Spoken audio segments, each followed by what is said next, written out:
Cuidados com as crianças com autismo é um tema relevante, é um tema em voga, é um tema que nós devemos sim conversar no nosso dia a dia. E quem vai confirmar isto ou não é o psicólogo Dr. Daniel Peixoto, que abrilhanta o nosso programa de hoje, o programa Café com Leite, que está começando especialmente para você, aqui pela TV Verde Vale, na parceria com a TV Café com Leite, com a TV Cariri e também com as redes sociais, no YouTube, no Facebook. De todas as formas, eu estarei aí, ao seu lado, me deliciando de um cafezinho, numa boa companhia, mas em especial lhe mantendo sempre muito bem informado. E é assim que nós começamos o programa de hoje.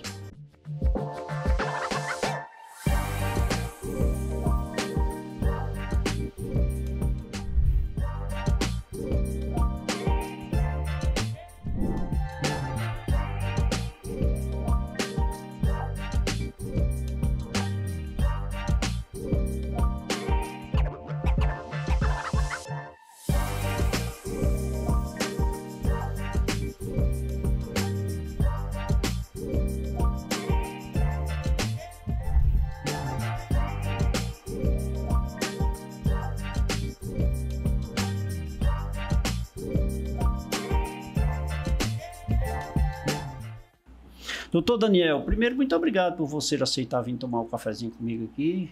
Prazer. Muito bem, muito obrigado, seja bem-vindo, viu? Muito obrigado. Viu? Doutor Daniel, cuidados com as crianças com autismo. É comum hoje a gente ver muitas crianças com autismo, né? Mas só são crianças ou tem adultos aí, a gente não sabe? Na verdade, não, doutor Leite. Existe muito adulto, inclusive até idoso com autismo. Idoso também? Sim, idoso, com certeza. A gente está falando muito sobre crianças porque está muito na mídia atualmente. Crianças com autismo, meu filho tem autismo, sinais, sintomas de autismo. Então, está muito voltado a crianças, mas nós podemos falar sobre adultos e até idosos também com autismo. Diga uma coisa, eu acho, isso é um posicionamento meu, isso vem crescendo com frequência, as pessoas com o espectro autista ou já existia antes e nós não tínhamos conhecimento? Essa é uma boa pergunta. Não é que estão nascendo mais autistas, pessoas com autismo, é que o nosso diagnóstico ele é mais sensível. Então, algumas pessoas passaram e passam despercebidas. Então, tem as consequências muito grandes quando crescem, quando viram adultos. Por isso que nosso tema é mais voltado a crianças, porque quanto mais cedo nós pudermos trabalhar com essas crianças, menores serão as consequências quando se tornarem adultos. Existem pais que não aceitam que os filhos têm TEA? Existe muito. Isso dificulta bastante, porque TEA não tem cura. O autismo não tem cura. Não tem cura. Não tem cura. É um acompanhamento aí eterno. É um eterno. A gente pode pensar no possível evolução, num prognóstico positivo. Vamos trabalhar dificuldades para crescer diante disso. Mas pensar num fim do autismo, numa cura do autismo, isso não existe. Mas é possível conviver normalmente? Sim, dá para conviver. O autista pode ter uma vida comum, no ponto de vista geral. Inclusive, doutor Leite, existem vários níveis assim, de autismo. Só explicando para ti e para as pessoas que estão nos vendo, né, nos ouvindo. Nível 1 de suporte, nível 2 de suporte e nível 3 de suporte. Quanto maior o nível de suporte, realmente é o nível que ela precisa de auxílio na vida dela. Então, pessoas que têm nível 1 de autismo, de suporte de autismo, elas não precisam de tanto apoio assim para as questões que elas vão apresentar. No seu dia a dia, né? Isso. Então, são pessoas que podem ter uma vida muito comum.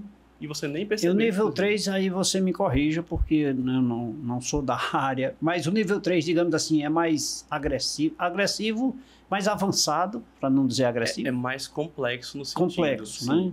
A agressividade, ela pode sim fazer parte do autismo. Não, agressivo que eu quis dizer, para eu não maltratar alguém, né? É agressivo que eu digo no aspecto mais avançado. Digamos assim, nível 1, 2 e 3, esse 3 é um nível mais forte. É um nível mais avançado, é um nível que exige mais cuidado, mais atenção.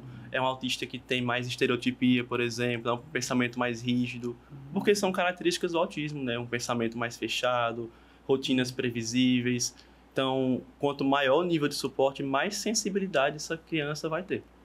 E eu tenho visto alguns, eu acho que são crianças super inteligentes, né? Sim. Que tem, assim, uns aspectos positivos, assim, impressionantes, né? Sim, com certeza. Interessante falar um pouco sobre isso, porque na mídia tem muito aquela questão, meu filho tem autismo, então ele vai ser super inteligente. sabe? Ele vai ser superdotado, que é uma palavra que a gente escuta muito, por exemplo. Não existe isso, né? Pode existir, mas é pouco provável. A gente fala muito em relação à questão de altas habilidades, no geral, assim. Altas habilidades são aquelas crianças que têm um salto de desenvolvimento. A criança está na 4ª série, mas é como se tivesse facilidade de pegar tudo. Então, na teoria, avançaria de série, porque pega muito fácil. Mas isso também tem um preço. Geralmente, uma criança que pega as coisas muito fáceis, ela não consegue muito bem interagir com as pessoas da idade dela. Porque, poxa, eu estou pegando tudo muito fácil aqui, meu conteúdo, mas o meu colega não está. Gera uma disparidade muito grande. Tudo no seu tempo, tudo controlado, né? Sim, tudo no seu tempo. Tá certo. Uma pessoa, por exemplo, deficiente visual, me parece que desperta mais a sensibilidade auditiva, né? É mais sensível a algumas coisas. Sim. Seria mais ou menos uma criança... Seria mais ou menos isso, uma criança com TEA, né? Ou seja, ele, apesar de ser muito sensível, habilidoso em uma determinada função... É mais ou menos. Explicando em relação à questão das questões sensoriais, muitas crianças, adultos e até pessoas mais velhas que têm autismo, é muito comum aparecer questões sensoriais. Ao invés de ouvir um barulho, por exemplo, o barulho sona muito alto, porque é mais sensível. A luz também sona muito forte, o cheiro, o paladar... Então, questões sensoriais é muito comum que apareça essa alteração na sensibilidade. Isso quer dizer que nenhuma criança autística é igual a outra? Nenhuma é igual a outra. São todas diferentes. Todas sempre. Sempre é diferente. E pode ter, assim, essas questões sensoriais de forma independente. Por exemplo, eu sou sensível à audição, você à visão, o outro... Sim, com certeza. A gente espera-se que um comportamento de uma pessoa que tem autismo seja tal. Desse comportamento, cada pessoa vai viver de maneira muito particular. Não tem como prever. Se eu colocar 10 crianças autistas aqui nessa sala, as 10 vão ter comportamentos diferentes. Vão ter questões semelhantes, porque têm o de autismo em comum, mas elas vão agir de maneira diferente. E na forma que nós estamos indo, lá no início do programa, nós falamos sobre essa questão de que será que tem mais crianças com autismo? É uma tendência, a coisa vai de fato acontecer, a tendência é ter mais crianças com Pode TEA? acontecer. Esse é um dado que a gente não tem como prever ainda. Não tem como prever. Porque o que é que vem do autismo? A gente não tem uma causa. O autismo é muito uma questão genética e alterações no ambiente. Aí que entra o detalhe, doutor. Porque questões no ambiente... E aí, que mudança é essa? Porque quando a pessoa é autista, você nasce autista. Diferente de outros transtornos que você desenvolve durante a sua vida, o autismo você nasce autista. Então, tem uma prevalência genética e tem muito da interação com o ambiente. Você me provocou agora. Por exemplo, eu vou usar aqui o TDAH, não sei. Sim. A pessoa adquire? Não, você também nasce com TDAH. Sim, certo. TDAH é outro transtorno que está muito comum aí na mídia. É impressionante. Todo mundo diz que tem TDAH. É impressionante. É incrível mesmo. Mas tem alguns que são desenvolvidos no decorrer da sua vida. Transtornos como a esquizofrenia, por exemplo, toque, são transtornos que você desenvolve no decorrer da sua vida. Certo. Você não diferente nasce, do autismo, diferente do autismo, né? TDAH. São os famosos transtornos do neurodesenvolvimento. Você nasce com eles, basicamente. Tem-se também uma discussão muito forte na questão de quando porque existe... Eu sou leigo, eu não sou da área, eu não entendo. Eu vejo uma criança, um garoto, e acho que ele tem algum transtorno. E é um momento assim muito delicado para eu, particularmente, chegar para o pai ou para a mãe e insinuar. Sim. Porque a gente não sabe a receptividade como né? Então, assim, é uma coisa que me preocupa porque, por exemplo, eu posso enxergar que aquela criança tem, que os pais não querem ver, e, bem intencionado, chegar aí, rapaz, por que tu não faz um exame no teu filho? É muito delicado isso, né? Sim, com certeza.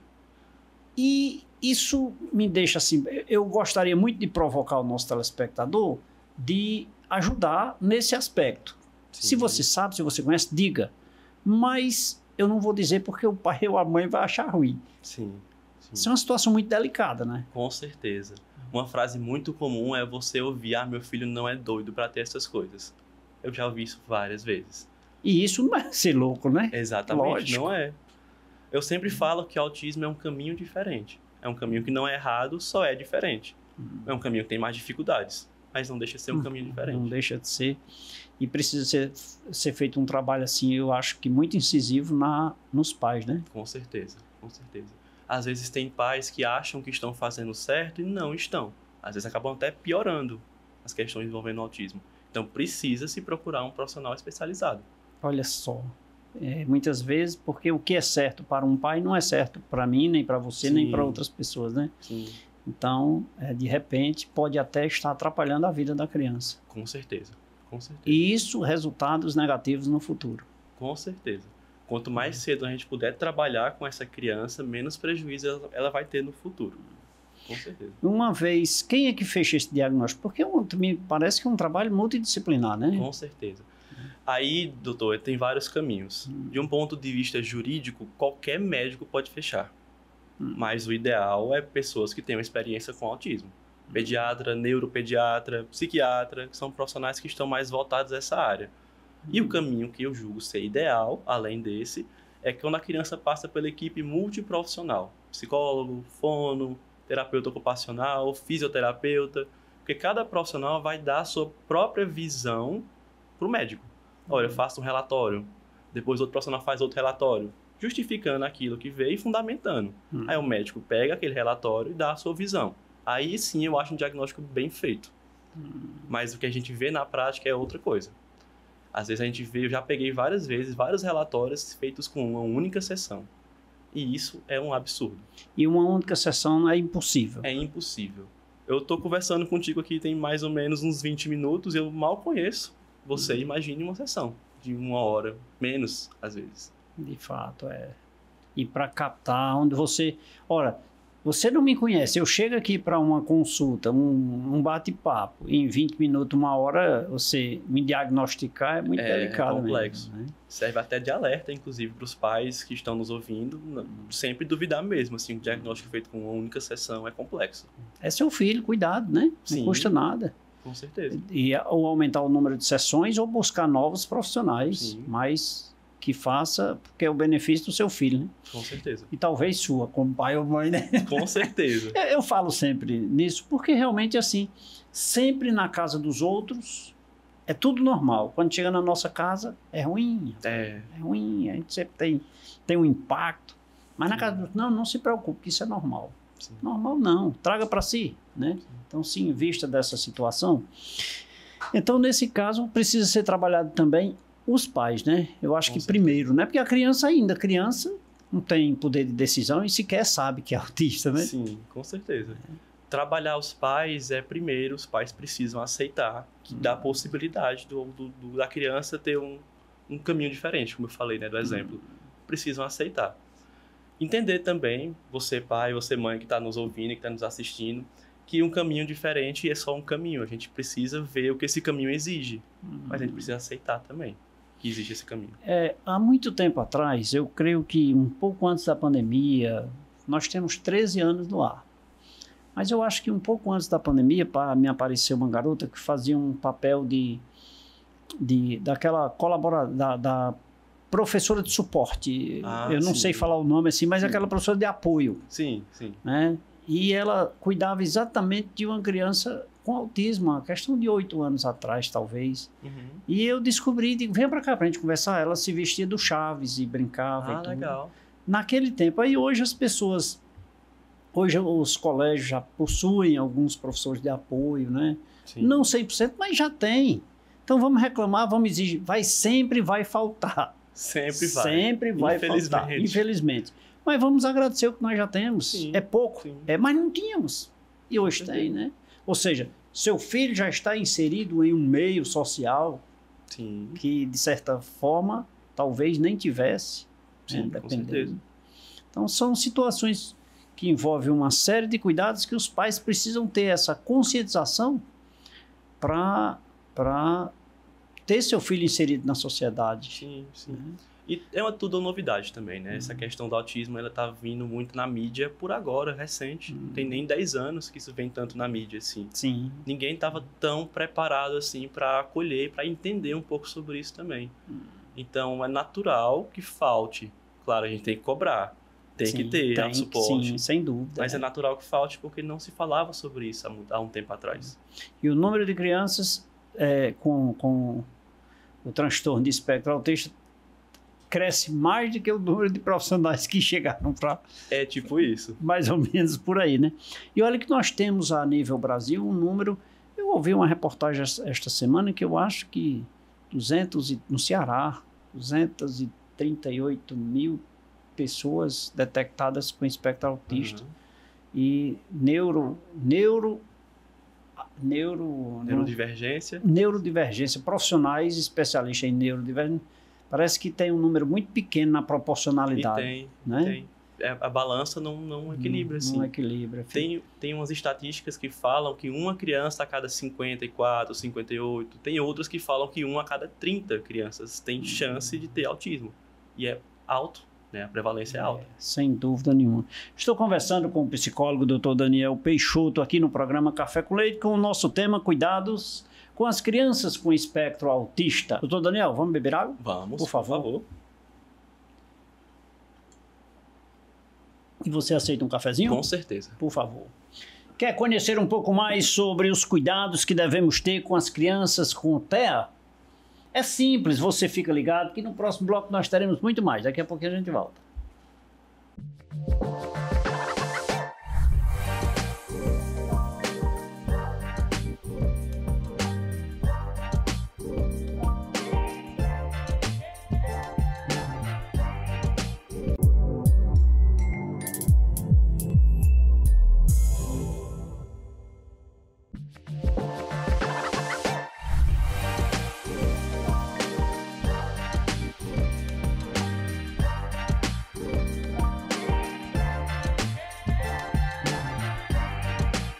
De volta nesse segundo bloco do programa Café com Leite, aprendendo um pouco mais sobre autismo, né? Sempre é muito bom conversando aqui no intervalo com o Dr. Daniel.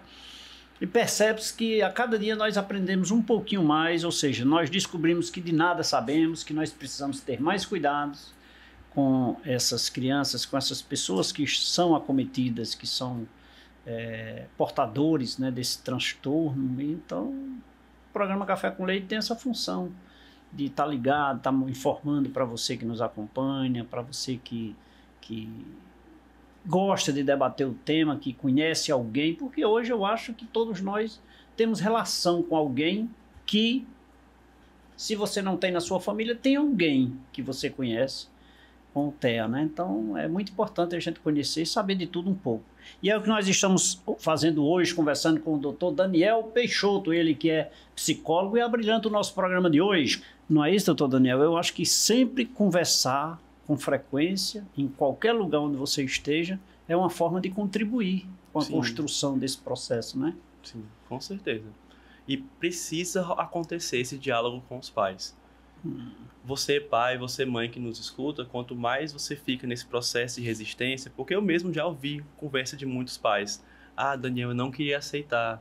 Ah, Daniel, eu pensava que ia passar, eu pensava que ia melhorar. E quanto mais a gente demora para ter essa visão, mais prejuízo essa criança vai ter. Quando você fala prejuízo, é porque a forma dele se socializar... Eu vou dizer essas palavras e muitas vezes eu posso até errar e cometer algum ato... Não, tranquilo. Me corrija, pelo amor de Deus. Tranquilo. Não, é porque a intenção é ajudar. Sim, né? Mas sim. De repente eu posso usar uma palavra aqui que não se preocupe. Magoa, né? Mas digamos assim, quanto mais tempo eu demorar, mais eu vou criar dificuldade para essa criança se socializar, por exemplo, é isso? Sim. Tem uma coisa que acontece muito no autismo, uma criança autista, por exemplo, ela não costuma interagir muito bem com outras crianças. Ou então tem os interesses mais específicos, só interajo com a minha mãe, só fico próximo ao meu pai. E às vezes tem pais que pensam, não, isso aqui é de fase, é porque o meu filho é muito tímido. Essa história de fase é impressionante. Né? Aí fica, não, é fase, aí vai envelhecendo, passa um ano, passa dois, é fase. E a fase não passa. E a fase não passa. Então precisa se investigar em relação a essa questão. Eu vou usar essa expressão. A criança, digamos assim, ele não consegue crescer, digamos assim. Seria mais ou menos isso? Tipo, não consegue evoluir. Evoluir, pronto. Ter um prognóstico, né? assim, positivo. Porque prognóstico é uma evolução positiva. Pensando assim no futuro, a criança fica muito estagnada se não tiver um suporte legal. E me diz uma coisa, quando é que um pai deve observar, o que é que ele deve observar num filho? Eu digo pai, porque pai é o último que vê, a mãe vê primeiro, sabe? Então, assim, os pais, de um modo geral, quando é que eles podem enxergar, meu filho tem um indício, meu filho tem alguma coisa errada? Tem algumas questões, alguns detalhes, assim. Eu vou dividir a minha fala em duas partes. Certo. Dá pra gente perceber algumas questões nos bebês ainda, inclusive. Em bebês ainda? E em crianças, exatamente. A nossa ciência evoluiu até esse ponto, inclusive. Legal, certo. Havia até diagnósticos que você consegue fazer com uma criança que tem 1 ano e 2 meses, por exemplo. Do meu ponto de vista, idealmente, a gente consegue fazer com média 3 anos. Mas dá para fazer mais cedo também. E aí vamos lá, para os sinais, assim, de certa forma. Começando por bebês. Aquele bebê que, por exemplo, não olha nos olhos, desvia bastante os olhos, que não associa o nome quando é chamado. Importante fazer a diferença do Mas bebê. com 1 ano e alguma coisa, ele já fixa nos olhos? Sim, fixa. Já?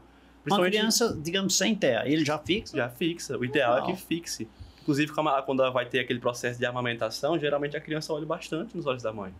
Então, se é uma criança que, por exemplo, desvia bastante o olhar quando está nesse processo, aí é um sinal de alerta. Não é falando que todo bebê que desvia é autista, né? Sim, mas é um indicativo. É um indicativo. Então, isso precisa ser investigado. Certo. Aquela criança, aquele bebê, por exemplo, também, que não associa quando a gente chama o nome dele. Então, Lucas, por exemplo, aí chama Lucas, ele não associa como sendo ele mesmo. Então, são sinais que a gente pode olhar em bebês. Em crianças, por exemplo, que têm muita sensibilidade a questões sensoriais. Por exemplo, tá no local que tem muito barulho, tapa os ouvidos. É um sinal clássico esse daqui. Ou então que anda na ponta dos pés. Ou então que tem muita sensibilidade olfativa. Se andar na ponta dos pés é um indicativo. Às vezes é. Não é que, tipo assim... Não necessariamente, mas... Às vezes é. Chama atenção. Vamos cuidar, vamos observar logo, né? Não deixe passar. Sim. Por que a criança anda na ponta dos pés? Porque tem muita sensibilidade na parte de baixo do pé. Aí anda na ponta dos pés já para evitar que essa parte aqui toque muito no chão. Não é falando que, de novo, né, que toda criança que ande na ponta dos pés ou andou na ponta dos pés tem autismo. Mas é aquele... Sabe aquele detalhe, às vezes, que falta? Não é comum, pronto. Não é comum. Às vezes você está fazendo um processo de anamnese, investigação... E pergunta assim, sabe? Andou na ponta dos pés? Porque às vezes é um detalhe que faz a diferença. Porque é tão sensível, tem que ser tão sensível para fazer esse diagnóstico, que todos os detalhes assim, que você puder usar ao seu favor são super válidos. Aí eu volto lá no bloco anterior e é perceptível que num primeiro momento é impossível se diagnosticar, né? Exatamente. Com uma sessão é tanta coisa para perguntar, tanta coisa para observar. Mesmo uma criança já, por exemplo, com 4, 5 anos... que aí já é bem mais perceptível, né? Sim, porque, por exemplo, se eu vejo só em uma única sessão, vamos imaginar, é uma criança que ela é muito agitada, aí ela chega no consultório e faz um show, eu tô muito agitada e tudo mais, sai do consultório, fica no humor equilibrado, o profissional vai ter a visão só do consultório, tô vendo a criança extremamente agitada aqui, a criança sai, meu humor está equilibrado, tranquilo, às vezes ela está agitada porque não gosta de médico, não gosta do consultório, é muito branco. Então, às vezes é muito complexo você dar um diagnóstico com uma única observação. Às vezes, inclusive, eu estava falando no início, né, em relação à questão do autismo estar muito na mídia, tem todo um processo envolvendo um possível autodiagnóstico. Às vezes os pais porque querem que a criança tenha autismo para justificar alguns comportamentos complexos que ela tem. Então, às vezes o pai pode... mesmo sem intenção, acabar manipulando o profissional. Não, eu acho que é autismo, deve ser por isso, ele tem muita sensibilidade, deve ser autismo. E se o profissional não tiver essa malemolência, né, esse jogo de cintura, vai acabar dando diagnóstico de autismo mesmo. Olha aí, tem aqueles que não sabem sequer ou não aceitam sequer detectar se... Tem outros que já querem que tenha. Querem que tenha, né? Eu sei o que é que estão querendo, mas não vamos não precisa falar, não precisa falar, né? Mas, de fato, as pessoas... eu imagino que criança já com uma certa idade deve demonstrar de forma mais clara, né? Sim. E dependendo também dos níveis, né? 1, 2 ou 3, né? Uma criança com 5 anos, no nível 3, pode ficar muito claro. Se for uma criança de nível 1, por exemplo, não fica tão claro assim. Quando é que uma criança começa a falar sem TEA? Depende. em torno mais ou menos de 1 ano. Às vezes tem crianças que falam até antes algumas palavras, papai, mamãe. Já mas fala. tem crianças cerca de... Pronto, excelente pergunta. Tem crianças que são não verbais, que elas não verbalizam. Cerca de mais ou menos um dado, puxando um dado assim pra ti, mais ou menos 20% dos autistas não verbalizam. Não é que elas não tenham comunicação. Porque comunicação é aquela coisa, né? Se eu apontar pra cá, você vai entender que eu tô apontando. Isso é uma comunicação. A gente não precisa estar verbalizando. Certo. Mas tem crianças que não verbalizam, não entendem muitas vezes, não tem um pingo de comunicação. Isso é algo muito complexo, inclusive. Dá para trabalhar. Mas ele não verbaliza, mas a comunicação ele entende? Algumas sim e outras não. É um ponto que a gente precisa avaliar. Mas e os papais dizem logo, não é porque ele tem preguiça de falar. Eita, eu já ouvi isso, viu? Né? Já ouvi isso. Tem preguiça de falar. Esse menino vai ter que falar, ele não é mudo. Já ouvi, nossa, já ouvi isso. Botou uma pressão grande, viu, na criança assim. Mas tudo vai dos cuidados preliminares que tem que se ter, né? Sim, com certeza. Com certeza. Essa tensão é muito grande, é um momento, assim, digamos, delicado, porque é para aceitarem, né? Para os pais aceitarem, portanto, quanto antes, que só quem... Todos ganham. Eu ia dizer só quem ganha é a criança, não, mas todos ganham, Todos né? ganham, todos ganham, com certeza.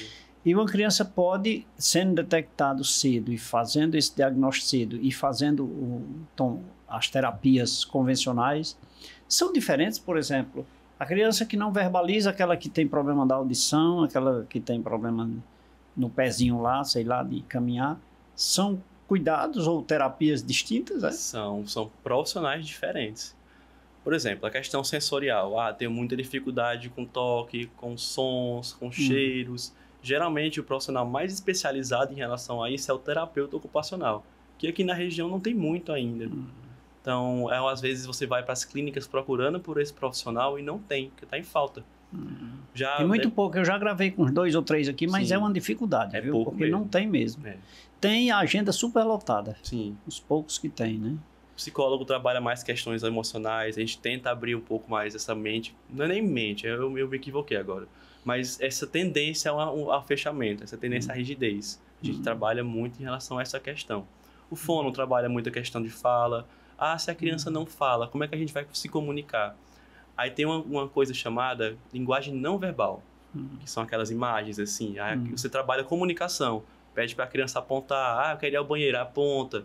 A gente trabalha comunicação básica. Ponto muito interessante, porque o trabalho não verbal, ele não exclui o trabalho verbal. Não é porque eu estou trabalhando lâminas de questões não verbais com a criança que ela não vai falar. Uma coisa é até complementar a outra, inclusive. E, de fato, a criança chega a falar? Algumas sim. Tipo assim, algumas não mesmo? também. Algumas não? Algumas não.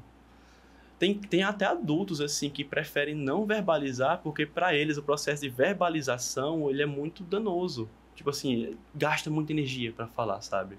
Mas eles que acham ou de fato gastam? Eles sentem a energia mesmo, assim. É mesmo? O processo de interação ele é complexo para um adulto também, para um autista. Aí eu vou lá e a seguinte pergunta. Então, nesse caso, cuidar de um adulto já atrasado, aí, o início dos cuidados, é mais dificultoso do que com a criança, Muitas vezes é. E esse é um ponto. Porque são anos e anos e anos repetindo uma mesma lógica. Digamos assim, anos e anos sem falar. E de repente botar esse cara com 20 anos para começar a falar. E é complexo, viu? Para você quebrar essa rigidez, tem que ser muito devagar. Porque se for de uma vez também é violento com a criança. E com o adulto. Tem que ser cautelosamente, paulatinamente. Com certeza.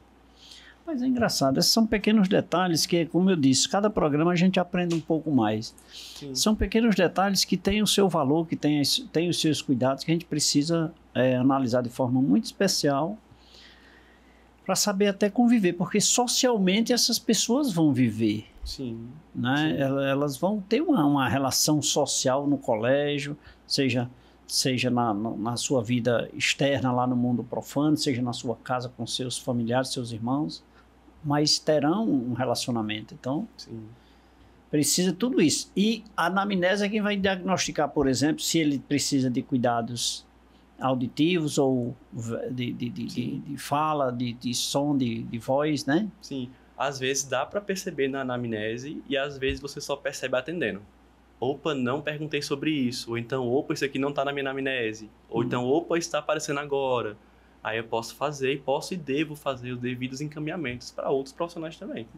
É porque ele pode externar num primeiro momento uma coisa Sim. e num segundo momento outra coisa. Também, acontece às vezes. Aí entra, doutor, uma questão muito importante no autismo, que é o processo de mascaramento. Eu tenho dificuldades envolvendo socialização, eu não consigo olhar nos olhos, por exemplo. E aí eu vou ativamente me esforçar para olhar nos olhos de uma pessoa. Isso é um processo que gasta muita energia, que é muito comum em adultos, principalmente, no autismo. Olha só. Um pequeno detalhe, né? Sim. Olhar nos olhos ou falar, verbalizar. São pequenos detalhes. Mas é assim, se aprende a cada dia, se aprende a cada fala, a cada momento, a cada anamnese, porque afinal de contas isso aqui é praticamente um indício de uma anamnese aqui que o Dr. Daniel está fazendo com a gente, porque é assim que ele consegue, os profissionais conseguem detectar ou muitas vezes formalizar um contexto sobre aquele paciente. E esse é o nosso objetivo, advertir, acordar você para que você possa ajudar alguém com espectro autista a se cuidar ou aos seus familiares. Doutor Daniel, mais água São Geraldo, por favor. Com certeza. Lá na Crajudice, será que tem água São Geraldo, hein? Tomara que tenha, eu vou falar quando eu pegar outra. São Geraldo. Vamos tomar um cafezinho? Vamos. Por favor. Quer conhecer um pouco mais sobre os cuidados com as crianças com TEA, com transtorno de espectro autista? É só você ficar ligado. No próximo bloco tem muito mais com o nosso convidado, o psicólogo Dr. Daniel Peixoto. Daqui a pouquinho a gente volta.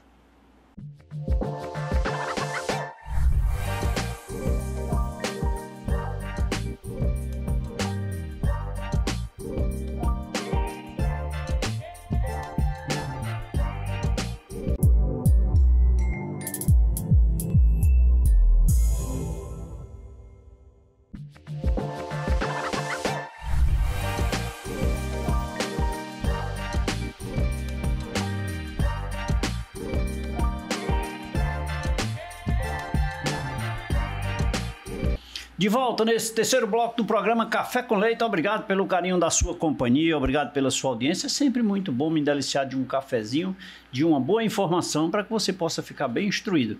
Lembre-se que você assiste esta e todas as nossas edições lá no site tvcafecomleite.com.br. Quero também pedir para você nos seguir no Instagram. Lá você tem informações importantes sobre o nosso programa, informações riquíssimas, inclusive sobre autismo e outras informações. Afinal de contas, são 13 anos no ar, mais de 1.700 edições e fomos assistidos em um pouco mais de 180 países. Tá? Graças a quem? A você que nos acompanha diariamente. Tá? De segunda a sexta-feira, o nosso programa é regional, é aqui, é local, é na nossa região do Cariri. Agora, aos domingos, às 23 horas, você assiste o programa Café com Leite na rede Meio de Comunicação a nível nacional. Não interessa se você está em Manaus, em Recife, no Paraná, ou no Ceará, você vai acompanhar o programa Café com Leite na rede Meio de Comunicação. Psicólogo Dr. Daniel Peixoto é o convidado de hoje do nosso programa. E o nosso tema são os cuidados com as crianças com espectro autista. Dr. Daniel, falávamos ainda há pouco dessa questão de enxergarmos as crianças com aqueles indícios de que tem TEA. Mas é preciso fazer todo um diagnóstico para saber se de fato é TEA, porque tem TDAH, tem outros, né? Sim, sim. Que são ali muito parecidos, eu acho, São. ou não? Confunde muito, sabe? Confunde, né? Uma coisa muito comum entre TDAH e autismo, por exemplo, é que no autismo e no TDAH tem o famoso hiperfoco, que é tipo assim, eu foco muito numa coisa. Exemplo, né? Eu vou focar muito em aviões e do nada eu sei tudo sobre aviões. Vou focar em trens, sei tudo sobre trens. E a criança, o adulto, não escolhe o hiperfoco muitas vezes. Ele simplesmente acontece. São coisas em comum, tanto no autismo quanto no TDAH. Eles têm esse... Acontece. Tem isso em comum, esse foco em comum, Sim, acontece. É interessante, né?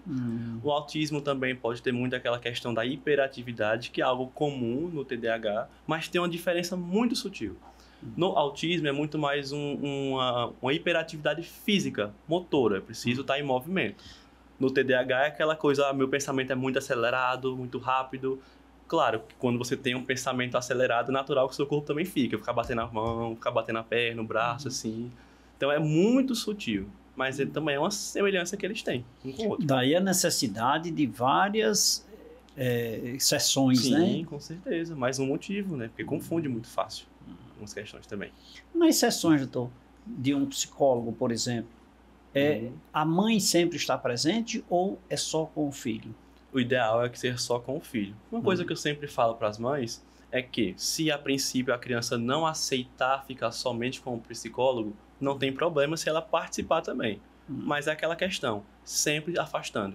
Porque o intuito é ter uma terapia. É só passar um remédio para ela escalar, né? É um apoio, né? Basicamente, é um apoio. Ela fica lá sentadinha, mas cuidado, não se meta, né? Às vezes é para a criança ter um pouco de confiança no profissional. Sim. Eu acho que na fase inicial até que sim, mas depois só com o profissional. A gente faz muito questão de orientação. Por exemplo, às vezes tem sessões em que eu tiro a criança e converso só com a mãe.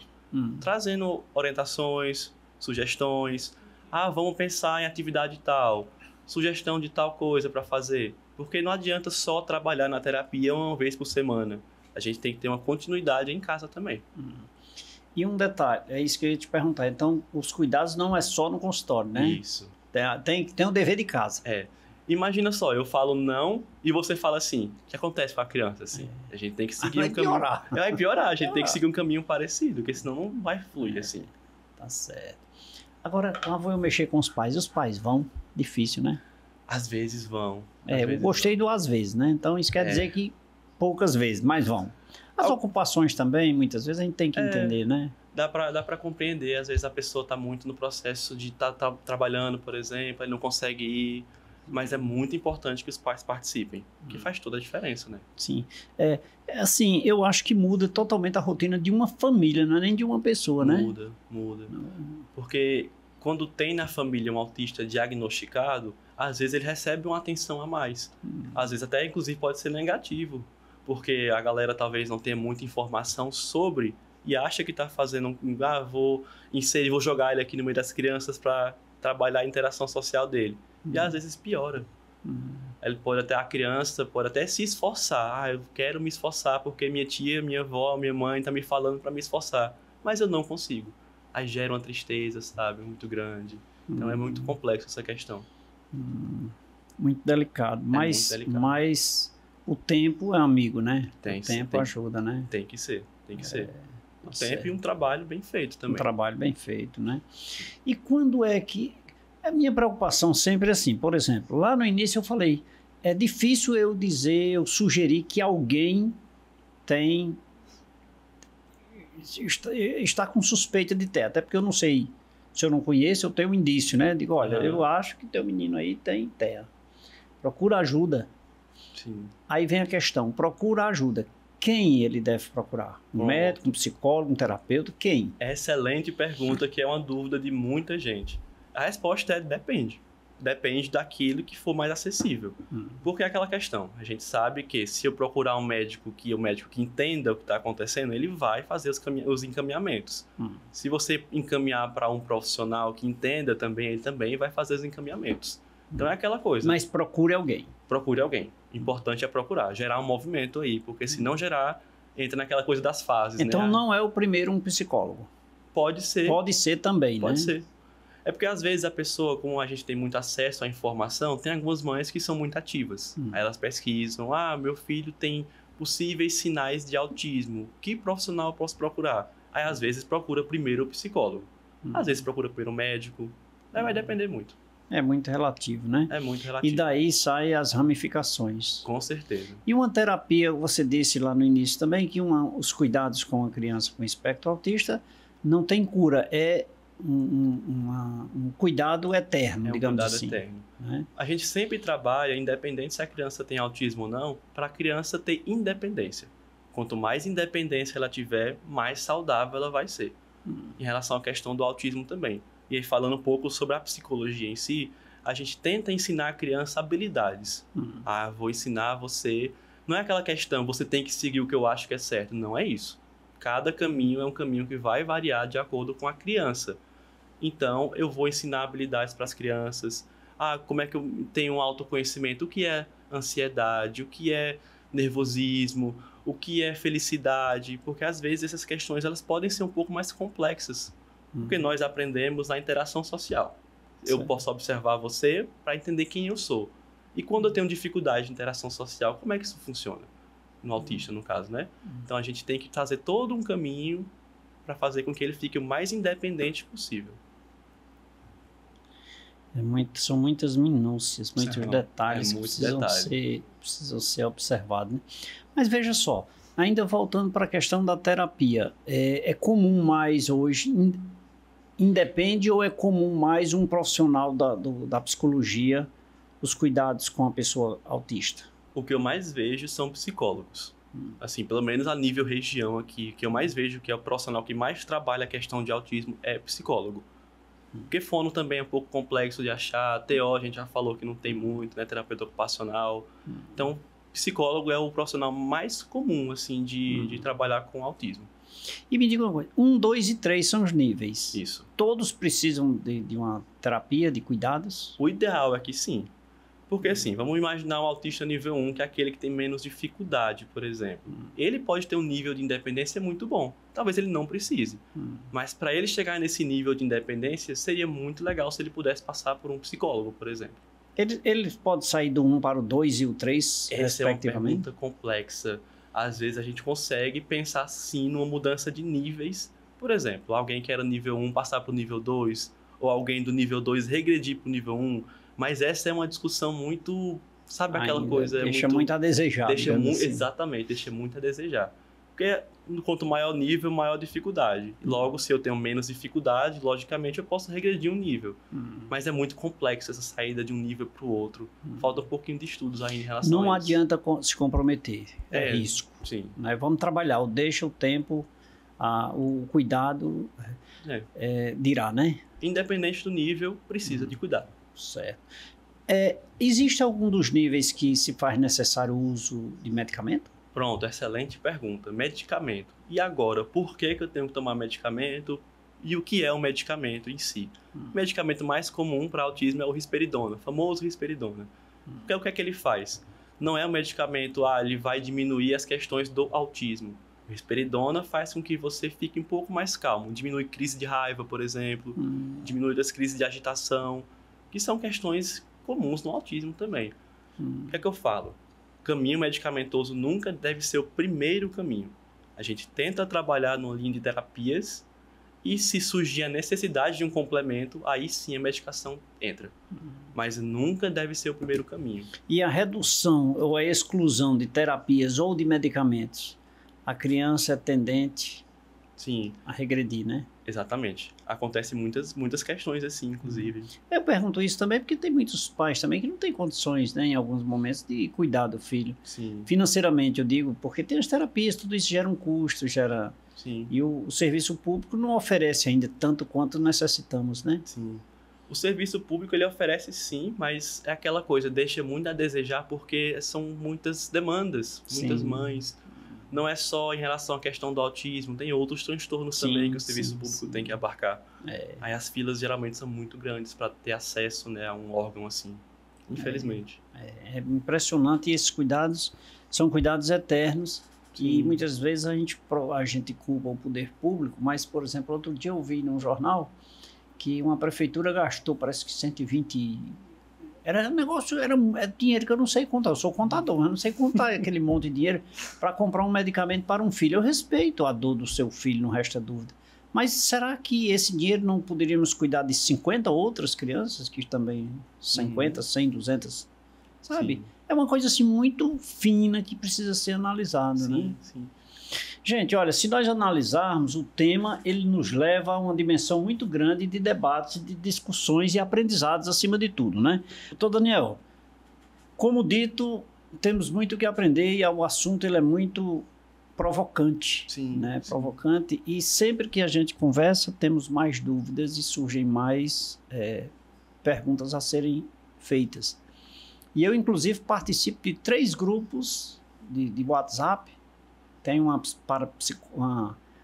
psicopedagoga, Manu, lá no Crato, que já participou aqui do nosso programa. Gravei com mães atípicas. Falta pais atípicos. Produção, provocar aí para chamar um pai atípico aqui para ele vir aqui. Eu só converso com mãe, né? Falar aí com os pais atípicos também. Doutor, vamos tomar um cafezinho no intervalo? Eu preciso. Vamos. É rapidinho, a gente volta logo, tá bom? Vamos sim. E você, quer saber um pouco mais? Quer conhecer sobre os cuidados que você deve ter com crianças com espectro autista? É só ficar ligado no próximo bloco. Eu tenho mais para você com o nosso convidado. Daqui a pouquinho a gente volta. É só o tempo do cafezinho.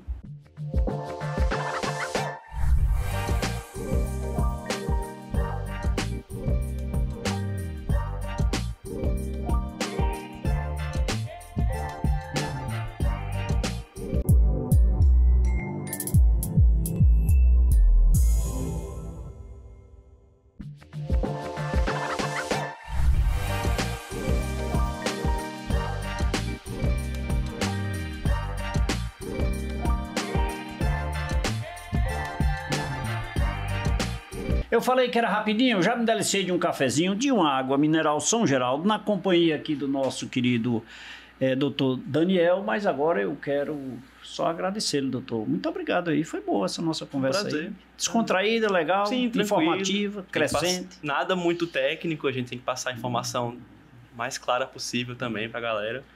E foi dado o recado, né? Foi dado o recado. Eu quero lhe agradecer por esse momento e dizer que oportunamente volte aqui e o cafezinho vai estar sempre pronto, tá bom? Estarei disponível. Que prazer. Bom. E a você que nos acompanhou até agora, obrigado pelo carinho da sua companhia, obrigado pela sua audiência. Eu quero mandar um abraço, que eu tenho certeza que se ela não estiver assistindo, eu vou brigar com ela. Chama-se Daniele Peixoto, né? A mãe do doutor Daniel. Ô Dani, se você não estiver assistindo o programa Café com Leite, eu não vou mandar o link para você assistir depois, viu? Fique ligado.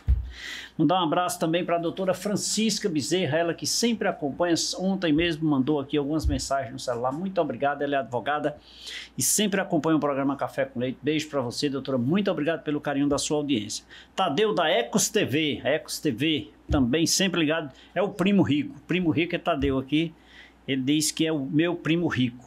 Ele é o rico do meu primo, né? Anitta, aqui em Juazeiro. Luísa e seu filho Daniel, na rua Tenente Rodolfo. Alô, Luísa. Ah, rapaz, foi lá na casa de Leide. Na casa de Leide, ela tava lá. É, sim. Luísa e seu filhinho Daniel. Ei, Daniel, um beijo pra você, obrigado, ó. Puxa a orelha de sua mãe se ela não assistiu o Café com Leite, tá bom? Um beijo pra você, obrigado pelo carinho, obrigado pela sua audiência. Vou sempre me lembrar de você, viu? Um abraço bem carinhoso pra você, meu amigo Daniel. Manuel Domingos, na Rua da Glória, aqui em Juazeiro. Fátima Soares, em Caririaçu. Luísa Alencar, na Cidade do Crato. Lúcia, lá nas Malvinas, em Barbalha. Jaqueline, na Ponta da Serra. Auricele e Luísa, lá no Oasis. E pedir a você que nos acompanhou até agora, é claro, um beijo especial para você, muito obrigado e nos siga nas redes sociais, TV Café com Leite ou P Café com Leite, é o programa Café com Leite, né? P Café com Leite ou TV Café com Leite, leite com 2T, aí você nos segue lá e você vai ter muitos conteúdos no nosso Instagram, tá? Beijo a todos, fiquem com Deus e lembre-se, domingo às 23 horas na Rede Meio de Comunicação você acompanha também o programa Café com Leite. Fiquem com Deus, que Deus os abençoe, beijo, tchau, até lá!